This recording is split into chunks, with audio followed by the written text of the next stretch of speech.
To'rtinchidan ishni boshlash va tugatish vaqtini aniq qilib olishlik.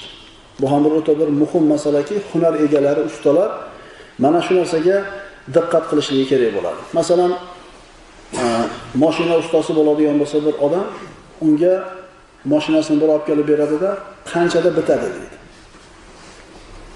Faraz qiling, endi dushanba kuni bergan bo'lsa, payshanba kunlarga bitkizishlikka ahli yetadi ustani. Hisob kitob qilib ko'radi, payshanba kuni bitadi. Agar ishini orqaga suradigan biror sabab bo'lmaganda payshanbada bitadi. Svet o'chmasa, bir kasal bo'lib qolmasa, biror bir qarindosh o'tib qolmasa, ta'ziya bilan ovora bo'lib qolmasa, payshanba bitadi. Shu usta birodar shanba yoki yakshanba bitadi deb qo'yaversin. Ehtiyoti bilan.